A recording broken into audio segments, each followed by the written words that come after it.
అందరూ ఎలా ఉన్నారు? బాగున్నారా? నేనైతే బాగున్నానండి. ఈరోజు మరొక రెసిపీతో నేను మీ ముందుకు వచ్చాను. ఈరోజు నేను బ్రెడ్ యాడ్ చేసేసి బ్రెడ్ కస్టర్డ్ పౌడర్ యాడ్ చేసేసి నేను ఒక స్వీట్ రెసిపీ చేస్తున్నానండి. ఈ రెసిపీ ఎలా చేయాలో ఇప్పుడు మనం వీడియో ప్రాసెస్లో చూద్దాం.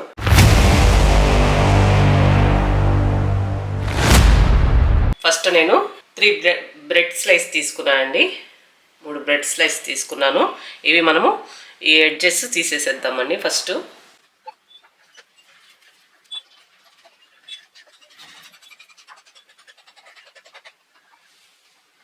ఇప్పుడు వీటిని మనము పీసెస్గా కట్ చేసుకుందామండి.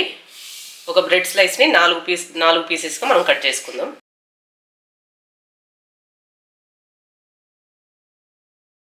ఇప్పుడు మనం వీటిని ఫ్రై చేసుకోవాలండి. ఆయిల్ నెయ్యి యాడ్ చేసేసి ప్యాన్లో మనం ఫ్రై చేసుకోవాలి.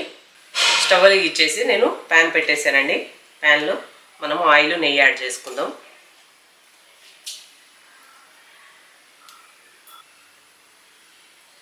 తర్వాత మనం ఆయిల్ కూడా కొంచెం యాడ్ చేసుకుందామండి.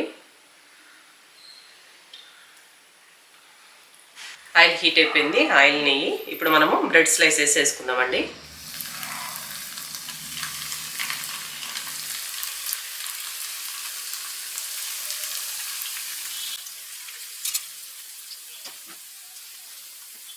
ఈ మంచిగా బ్రౌన్ కలర్ వచ్చేలాగా మనం ఫ్రై చేసుకుందాం. డార్క్ బ్రౌన్ కలర్ రావాలండి.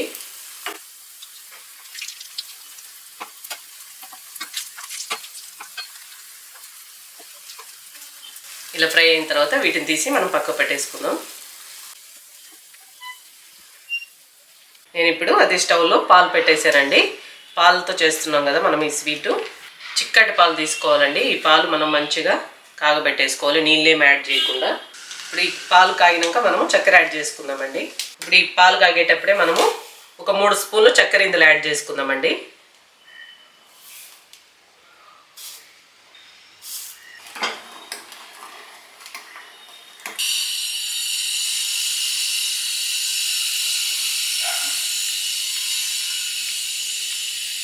ఇప్పుడు ఇంకొక బౌల్లో నేను పాలు తీసుకున్నానండి. ఈ పాలలో మనము 3 table spoons custard powder add చేసేసుకొని మిక్స్ చేసుకోవాలి.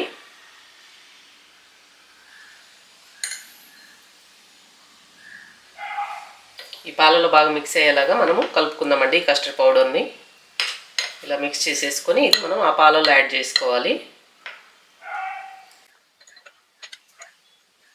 మనము ఈ కస్టర్డ్ పౌడరు మిక్స్ చేసుకున్నాం కదా పాలల్లో, ఇది వచ్చేసి మనం కాగుతున్న పాలల్లో పోసుకోవాలండి.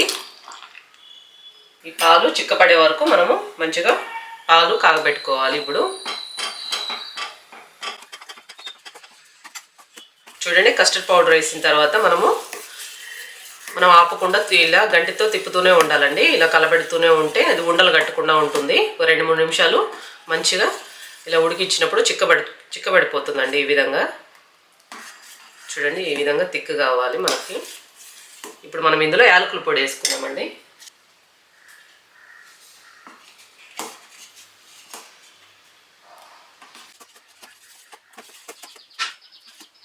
ఈ విధంగా చిక్కగా అయితే సరిపోతుందండి. ఇప్పుడు మనం బ్రెడ్ స్లైస్లో ఇది పోసేసుకోవాలి. ఇలా బ్రెడ్ స్లైస్ వేసి మనం ఒక బౌల్లో వేసేసుకొని దానిపైన పోసుకోవాలి.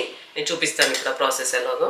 ఇప్పుడు మనం ఈ బౌల్లో బ్రెడ్ స్లైస్ వేసేసుకొని మనము ఉడికించుకున్న కస్టర్డ్ మిల్క్ని మనం ఇందులో యాడ్ చేసుకోవాలండి. చూసారు కదండి, బ్రెడ్ కస్టర్డ్ డిజర్ట్ ఎంత బాగా వచ్చిందో. చాలా బాగుంటుందండి ఈ రెసిపీ పద్ధతిలో చేస్తే. ఇది ఒక 2 అవర్స్ అలా ఫ్రిడ్జ్లో పెట్టుకొని తింటే చాలా చాలా టేస్టీగా ఉంటుందండి. అంతే అండి, చాలా సింపుల్గా మనం 5-10 మినిట్స్లో ఈజీగా చేసుకోవచ్చు అండి ఈ రెసిపీ. అలాగే కొత్తగా మా ఛానల్ ఎవరైనా చూస్తుంటే సబ్స్క్రైబ్ చేసుకోండి, లైక్ చేయండి, షేర్ చేయండి. మీకు కమెంట్స్ ఏమైనా ఉంటే కమెంట్ చేయండి అండి కమెంట్ సెక్షన్లో. అంతే అండి, మరొక రెసిపీతో మళ్ళీ కలుస్తానండి. బాయ్ అండి.